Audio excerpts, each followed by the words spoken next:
Alors, nous sommes aujourd'hui mercredi, donc on est le 20 qui se lève. Et nous sommes arrivés donc au dernier daf, donc on finit aujourd'hui Menachot, et Kouf Yud, mais il nous reste les 15 dernières lignes de Kouf Tet Amud Bet, 15 dernières lignes. Amalo Rabbi Yehuda.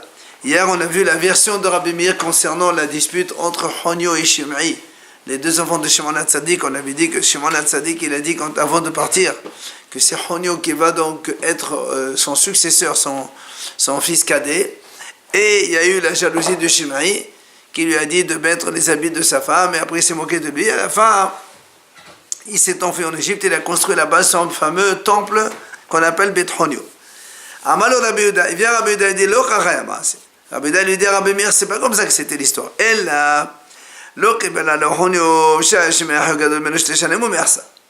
Il dit en vérité, quand Shimon HaTzadik il est niftar, il a dit à ses enfants, donc, Honio, il va me succéder. Seulement, Honio, comme il était plus jeune que Shimei de 2 ans et demi, alors il n'a pas accepté. Honio, il a dit non à Shimei, son frère, non, reste-toi. C'est toi le plus grand, c'est toi le Kohen Gadol. Mais malgré tout, à la fin, Honio, il est devenu jaloux de son frère Shimei. Et c'est Honio qui a trompé son frère Mal, au beau à la maîtresse de la Avoda. Donc Honio, il a dit à son frère Shimei, donc l'aîné, viens, je t'apprends comment on fait le service d'un Kohen Gadol. Et donc c'est Honio qui a dit à son grand frère, donc il a mis la robe un petit peu en cuir comme celle de sa femme, il lui a mis la ceinture de sa femme, il lui a mis devant le Mizbeach pour faire le sacrifice. Après lui, il est parti voir ses frères Amalem et Havakohanim. Il a dit à ses frères, regardez ce qu'a fait mon grand frère. Il a promis à son épouse que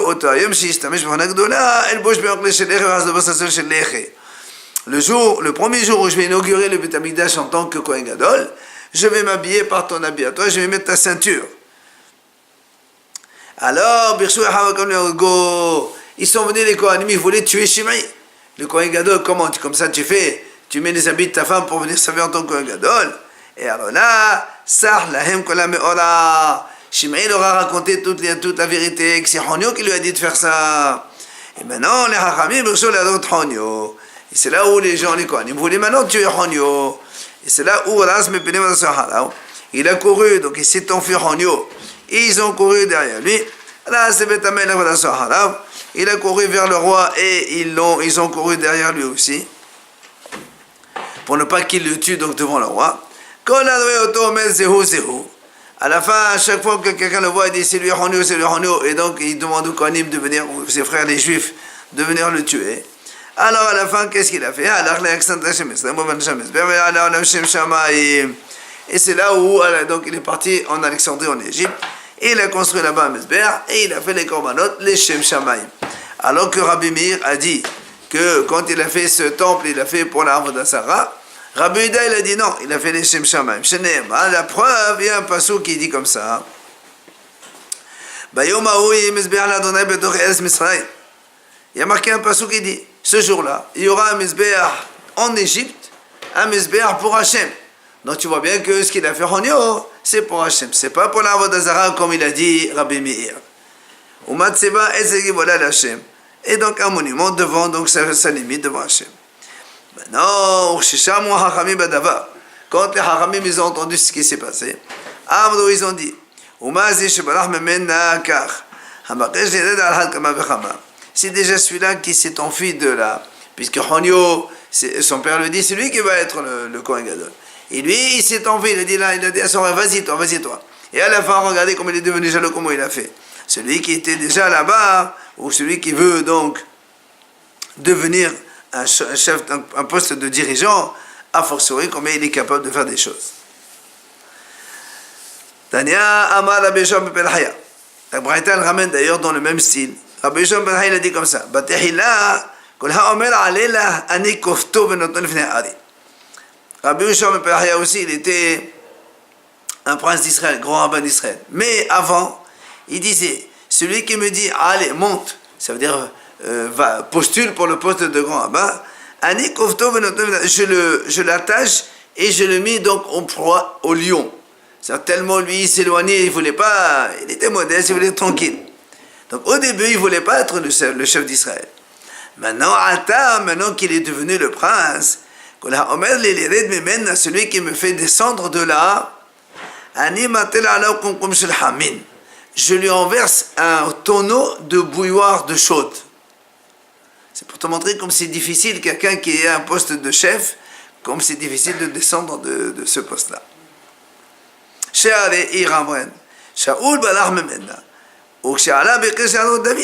On sait tous que Shaoul, quand Shmuel est venu le nommer roi d'Israël, au début il s'est enfui, il ne voulait pas. Mais à la fin qu'il est devenu roi d'Israël, dès qu'il a entendu que David allait donc un petit peu lui succéder, il a donc cherché par tous les moyens de le tuer. Donc tu vois bien que quand quelqu'un il est dans un poste en haut, c'est très difficile de descendre de là-bas. Alors maintenant, Amal et Mordechai Shisha va dire de Rav Hazda à Abaye. Il vient Mordechai Shisha, le fils de Rav Hazda. Il a dit à Abaye, Rabbi Meir, Hay Kala de Rabbi Uda, Ma'yabedle. Alors nous on a vu qu'il y a une version de Rabbi Meir qui dit que Honyo, quand il a construit ce temple en Égypte, il a fait pour la Avodah. Et on a vu que Rabbi Uda il a dit non. Honyo il a fait construire ce temple et il a fait pour Hachem. Et il a amené un pasuk Rabbi Uda, dans lequel, comme on a dit tout à l'heure, il y a marqué Bayom Aoui, Mizbeach Hashem Betor Eretz Mitzrayim. Il y aura un Mizbeach pour Hachem en Égypte. Alors, il lui dit, et qu'est-ce qu'il fait Rabbi Meir avec ce pasuk? Quand est-ce qu'il y a eu un Mizbeach pour Hachem en Égypte, si ce n'est pas celui-là? Alors, comment ça se fait que Rabbi Meir, il a dit qu'Ohonio, il a fait ça pour la Avodah Sarah? Alors, il lui répond, dans les deux dernières lignes, l'Echdetania, comme la Braïta, elle a dit comme ça. Quand Sancheriv voulait attaquer Yerushalayim, et que le malach il est venu à l'époque du roi Hiskiya où il a tué toute son armée. Il y a ça Hiskiya. Hiskiya il est sorti là-bas dans le camp de Sancheriv puisqu'ils étaient tous morts. Au Matzah Bene Melachim, il a trouvé là-bas des enfants des rois. Donc, ils étaient assis dans des comme des chars en or. Caron, c'est comme un convoi, comme un wagon en or. Et il aurait pu les tuer. Avec son armée, il les a pas tués. Mais il leur a dit une chose. Il leur a fait promettre que eux, ils ne font pas Avodah Zarah. C'est des goïms, malgré tout. Il leur a dit ne faites pas l'Avodah Zarah. Et il ramène ce pasuk.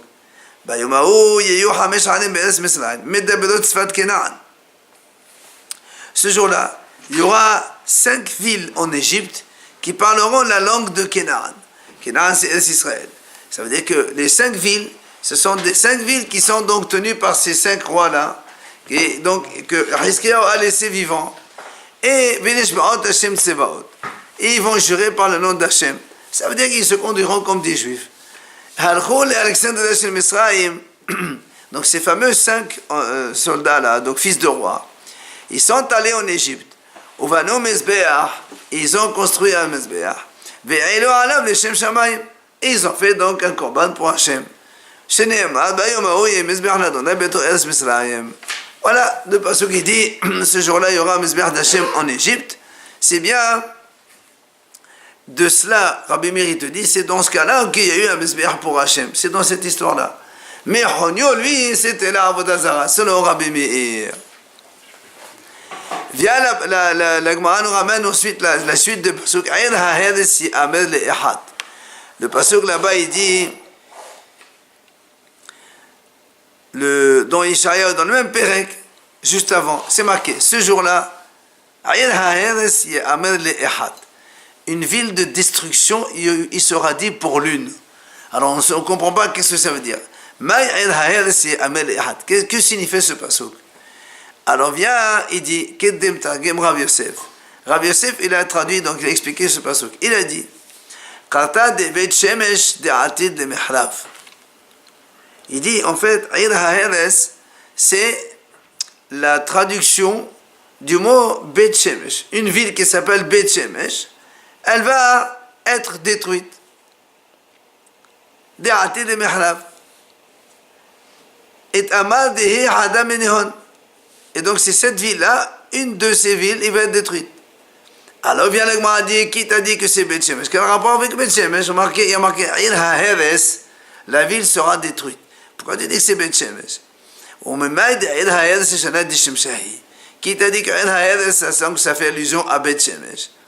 Alors Gmar répond, parce qu'il y a marqué dans le pasuk, Ha'omer lacheres velo yizrah. Le pasuk il dit, Ha'omer lacheres, donc Iyov c'est marqué là-bas, il dit au soleil, et il ne va pas briller, Yizrah, c'est briller, qui c'est qui brille? Que le soleil. Et donc comme le mot Heres, ça se rapproche du mot Heres, alors c'est pour ça qu'on a comparé, on a dit c'est le soleil. Et du coup, Aïn Heres c'est Beth Shemesh, la maison du soleil, c'est la ville de Beth Shemesh. Le pasuk qui dit là-bas, dans Ishaïa toujours, Havi'i banai melachor, uvnotai mechse ha'aretz. C'est dans le temps futur, Hachem dit donc au vent à tous les vents de ramener les Bnei Israël de partout. Et il a dit, mes garçons de loin et mes filles de l'extrémité de la terre. Alors moi, il explique, c'est quoi ces garçons et filles loin, extrémité de la terre? Il dit, Havi'i banai melachor, quand Hachem il a dit, amène mes garçons de loin, Amaravuna, Elo galuyot shel Babel, shedatan miyoshevet alehem kabanim. Il dit cela, ça parle du premier exil de Babel, où les Bnei Israël étaient plus ou moins, on va dire comme ça, installés là-bas à Babel, on va dire dans de bonnes conditions. Et donc ils avaient encore leur esprit sur eux. Et c'est pour ça qu'on les considère comme des hommes, comme des garçons.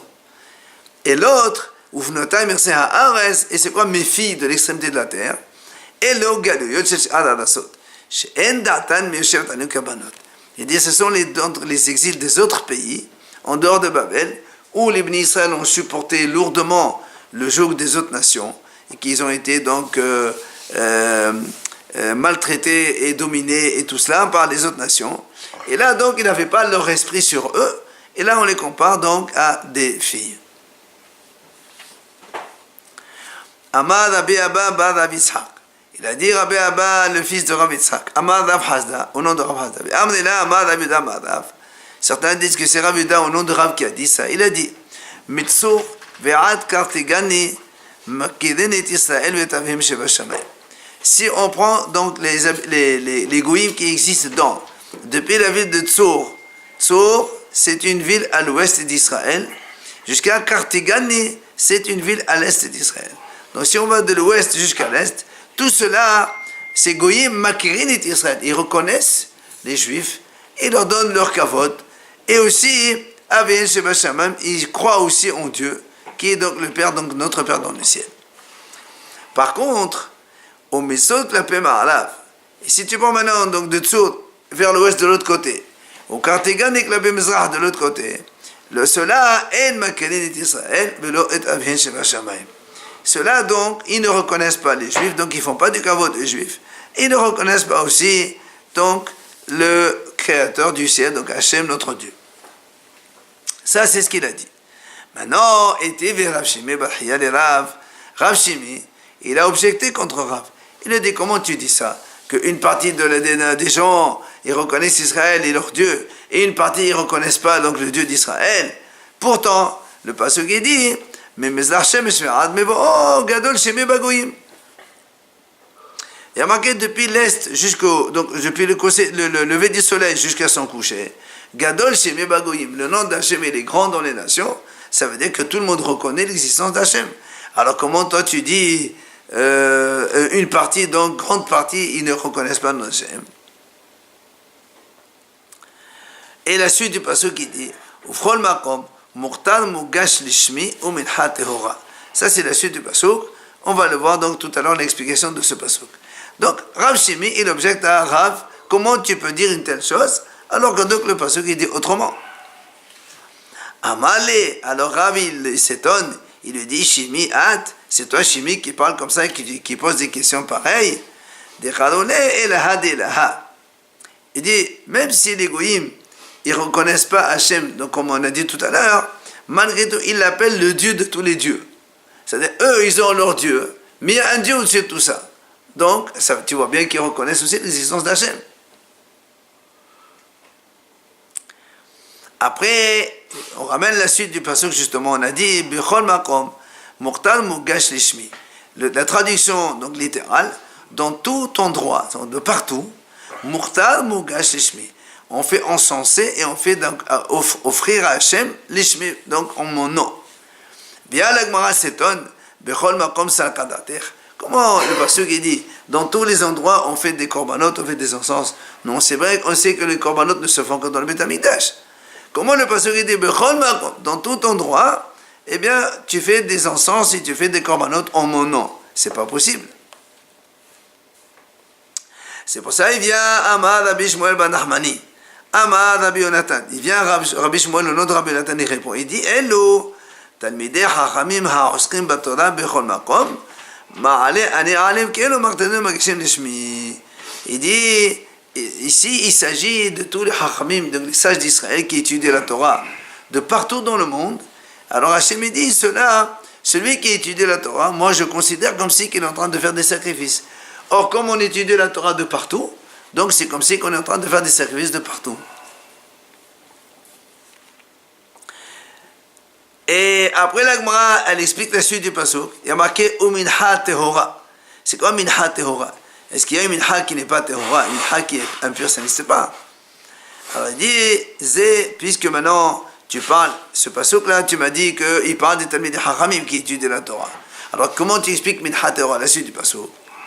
Il disait, Halomed Torah betahora. Il dit, c'est celui, le Chacham, qui étudie la Torah dans la pureté. Ça veut dire quoi étudier dans la pureté? C'est Nose Isha Ahakar Lomed Torah. C'est-à-dire quelqu'un qui d'abord se marie, comme ça il n'a plus de Yetzerara concernant ce problème-là, et après, et donc il étudie la Torah, dans ces cas-là, il est tranquille dans sa tête, et il peut étudier la Torah dans la pureté. Après, l'Agma le ramène ici, puisqu'on parle de l'étude de la Torah, Shir HaMa'alot, Hene Balachot Adonai Kol Avdei Adonai Ha'omdim Bevet Adonai Balelot. Donc, Shir HaMa'alot, David Amelech, il a écrit ce psaume, il a dit, Balachot Hashem, donc vous bénissez Hashem, Kol Avdei Hashem, donc tous les serviteurs d'Hashem, Ha'omdim Bevet Hashem Balelot, qui se tiennent donc dans la maison d'Hashem, Balelot, dans la nuit. Il y a Rabbi Yohanan, Amar Rabbi Yohanan, Hello, Talmidei Chachamim ha'oskim b'Torah b'Layla, ma'aleh aleina katuv ki elo asukim ba'avoda. Il dit, parce qu'il y a marqué Omdim bevet Hashem balelot. Il se tient dans la maison d'Hachem les nuits. Or, nous, on a déjà appris que les nuits, il n'y a pas de korbanot. On ne fait pas les korbanot se font que dans le jour. Alors, comment tu me dis Omdim bevet Hashem balelot? Il se tient dans la maison d'Hachem dans la nuit. Alors, ça ne peut pas être les korbanot, ça. C'est pour ça qu'il dit Rabbi Yohanan, non. Ce sont les Talmidei Chacham qui étudient la Torah la nuit. Et comme on a dit tout à l'heure, celui qui étudie la Torah, c'est comme si il est en train de faire des corbans de sacrifice. Alors la même chose, c'est comme si il s'occupe du service, donc, dans le Beit HaMikdash. Et là, justement, comme on s'étonne, service dans le Beit HaMikdash n'existe pas la nuit. Alors il dit, les olam zot al Israël. Il amène la suite là-bas, le pasuk qui dit, les olam zot al Israël. Toujours ça sur Israël. Ça veut dire quoi, toujours ça sur Israël? Amar Rav Gidal, Amar Rav, il dit, ça, Rav Gidal en Rav, Ze Mizbeach Banoui, ou Michael Sal Hagadol, Omed Omaklev Ala Korban. Il dit, en fait, ça c'est le Mizbeach qui existe dans le ciel, dans lequel là-bas, il y a Michael, l'ange, le grand ange, que lui, il fait là-bas les corbanotes de façon permanente. Et c'est pour ça que là-bas, comme tu dis, les olam zot, tout le temps en Israël, tout le temps. Maintenant, il n'y a pas de Beit HaMikdash, il n'y a pas de korbanot. Ah, tu dis non, il n'y a pas de Beit HaMikdash ici, mais il y a un Beit HaMikdash dans le ciel où il y a là-bas l'ange qui fait les korbanot de façon régulière et permanente. Mais Rabbi Yohanan Amar, et Rabbi Yohanan il dit non. Et le Talmidei Chachamim ha'osrim b'ilchot avoda, ma'aleh alehem ha'katuv ki lo nivna Beit HaMikdash bimehem. Il dit, Rabbi Yohanan dit non. C'est le olam zot al Israël. C'est pas, donc, comme il a expliqué tout à l'heure, Rav Gidal, Rabbi Yohanan dit non. Ça représente ici encore dans ce monde.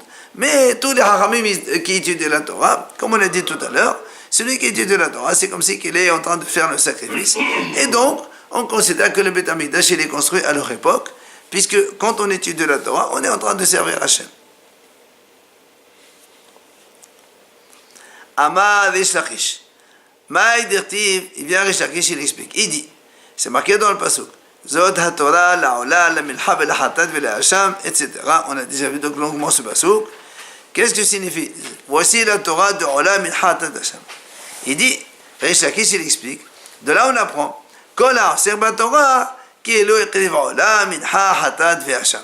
Celui qui étudie la Torah, eh bien, c'est-à-dire donc le sujet par exemple du korbanot, tu étudies le passage là-bas de Ola, c'est comme si que tu as fait Ola, Minha, Hatat, Hashem, tout ça c'est la même chose.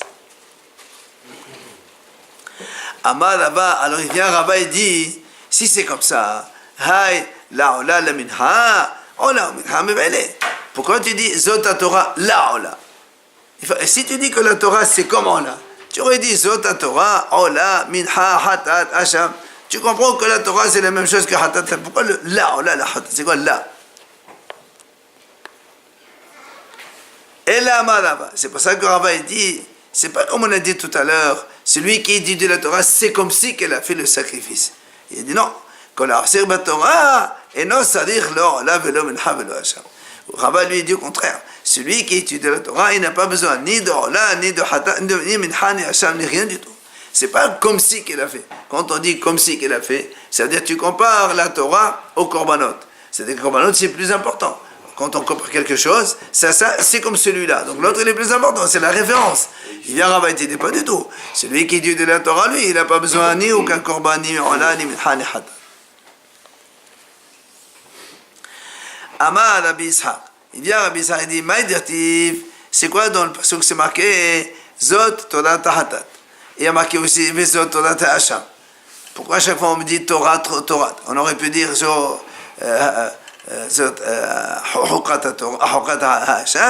la loi, la halakha, comment ça marche, mais c'est quoi Torah? Il dit Kol ha'asir b'Torah hatat k'ilo yaqriv hatat, v'kol ha'asir b'Torah hacham k'ilo yaqriv hacham. Donc celui qui étudie le passage qui parle de hatat, donc le passage dans la Torah qui parle de hatat et qui le comprend, c'est comme si qu'il a fait un korban hatat. Et celui qui donc étudie le passage de hacham, c'est comme si qu'il a porté un korban hacham, c'est la même chose. Matitin, hein? Matitin. La nouvelle Mishnah, dernière Mishnah. En d'autres termes, ça explique la situation dans laquelle nous sommes aujourd'hui. Nous n'avons plus de temps. Absolument. Mais la situation perdure. Absolument, c'est exactement ça. Matitin. Ne'emal be'olat behema ishe re'ach nehoach. ובעולת עוף אישה ריח ניחוח, ובמנחה אישה ריח ניחוח.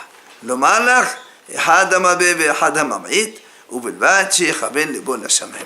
La Mishnah nous dit, c'est marqué dans le Ola, quand la Torah dit Ola, donc comment on fait le sacrifice de Ola d'un animal, que ce soit donc un bœuf ou un agneau, c'est marqué Ishe Re'ach Nehoach. Donc c'est un korban sacrifice qui est offert donc et agréé par Hachem.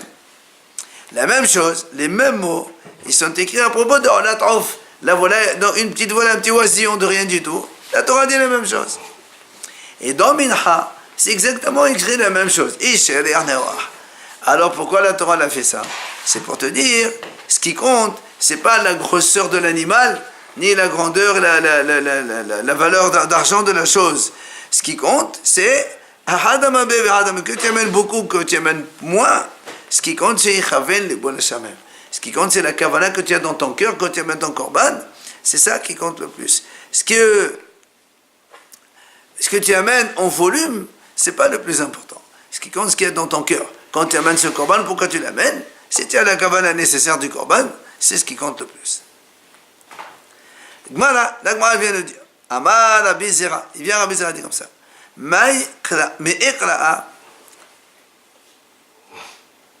Il dit, d'où on apprend cela? Que ce qui compte, c'est la kavana. D'où la Mishnah apprend ce qu'on vient de dire maintenant. Qu'importe la valeur, le volume, ce qui compte, c'est la donc, kavana que tu as dans ton cœur.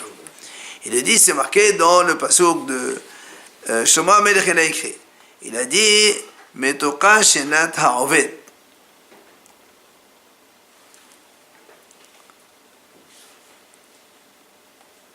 Donc, Shlomo HaMelech a dit comme ça. Metoka shenat ha'oved. Le pasuk dit comme ça, le travailleur, quand il dort d'un sommeil doux, Et un peu ou beaucoup, il mangera. Alors qu'est-ce que ça veut dire ce pasuk? Il dit, de là on apprend. Que tu amènes un peu, enfin, lui qui mange un peu ou qui mange beaucoup, ben dans tous les cas, après, quand il va dormir tranquille. Ça veut dire quoi? Ça veut dire que ce qui compte, c'est ce que dans ton cœur. C'est pas la quantité qui compte, c'est dans la kavana.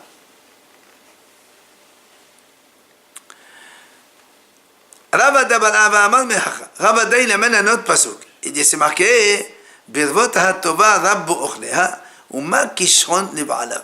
Il dit, Birvot ha-tova, quand tu amènes un gros korban, rabbu ochleha, c'est évident qu'il y aura beaucoup plus donc, de gens économiques qui vont manger.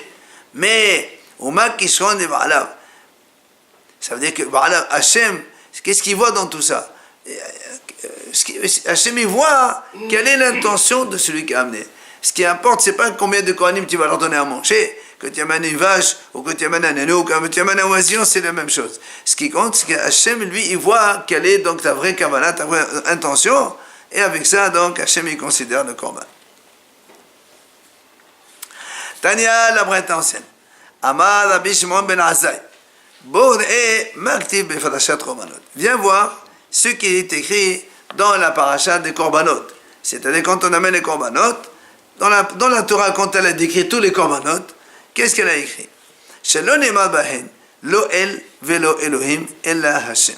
Il n'y a pas marqué ni le mot El pour désigner Hashem, ni Elohim pour désigner Hashem, mais seulement Hashem, le nom Yud Kevavke. Pourquoi? C'est pour ne pas donner à ceux qui veulent mettre des critiques.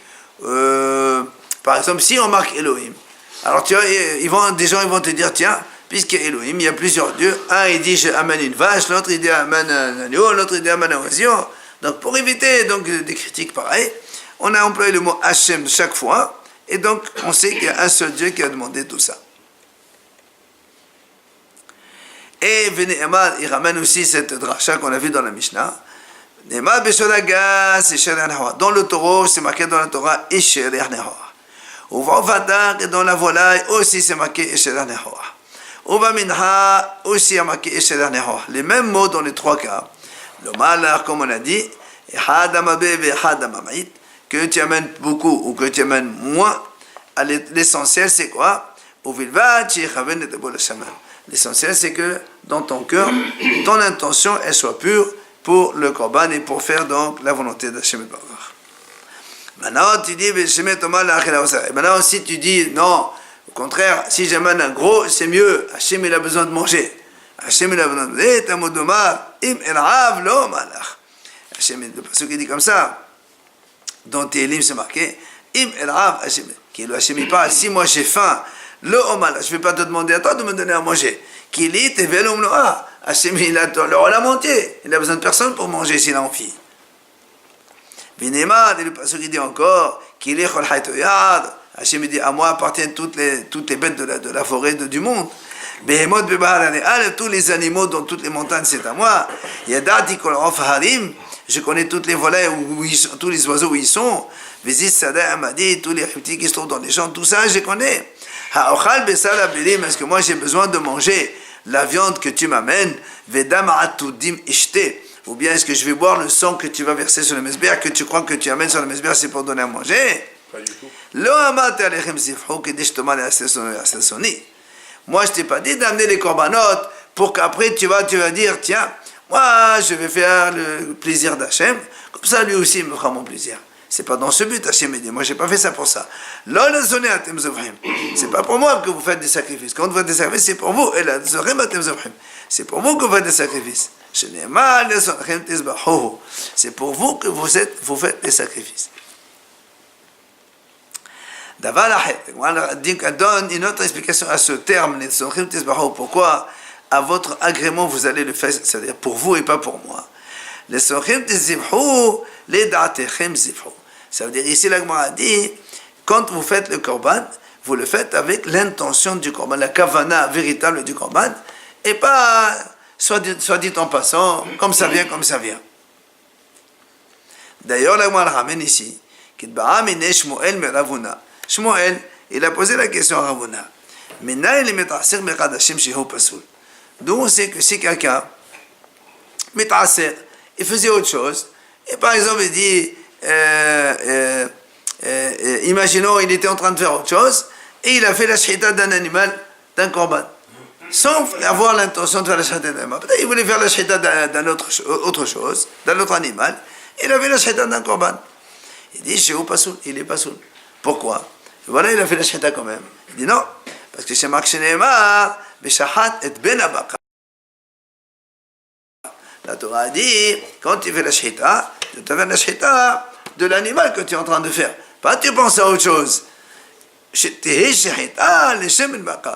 shahita doit être pour donc, le bœuf que tu es en train de faire.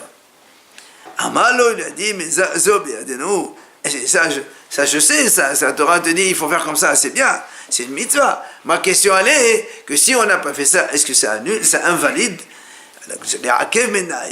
Il dit oui, Tamodoma, il lui a apporté ce passage qu'on vient de voir maintenant.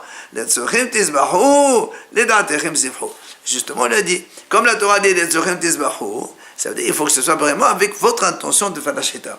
Et sinon, on a répété ce passage, si tu ne le fais pas comme ça va invalider le korban. C'est pour ça que la Torah dit, quand vous faites le korban, vous le faites avec l'intention réelle et véritable. Juste on commence à Mishnah de Cholin, demain on commencera Cholin, grande Maseret aussi. À propos des corbanotes, oui. Ça a toujours été le cas, il fallait qu'il y ait une action. Ah oui, c'est absolument. Oui, absolument. Mais nous, il t'apprend d'où on sait que c'est pas valable. Et alors, tu n'as pas fait. Tu n'as pas fait exprès. Alors, tu te dis non, c'est pas. Donc, ça invalide le korban, c'est pas bon. Donc, on parle de Cholin, bien sûr, donc de la shahita, des animaux. Alors, il dit tout le monde peut faire la shahita, et leur shahita, elle est cachère, sauf Houtz, Heresh, Shoté, Vekatan, sauf un sourd-muet, un fou, un petit, de peur qu'ils ne fassent pas convenablement leur shahita. Maintenant, tout cela, ici, ils ont fait la shahita et qu'il y a d'autres adultes au-dessus d'eux qui les voient et qui regardent que ça s'est bien passé. La shahita, elle est cachère. On verra ça, Be'ezrat Hashem, demain.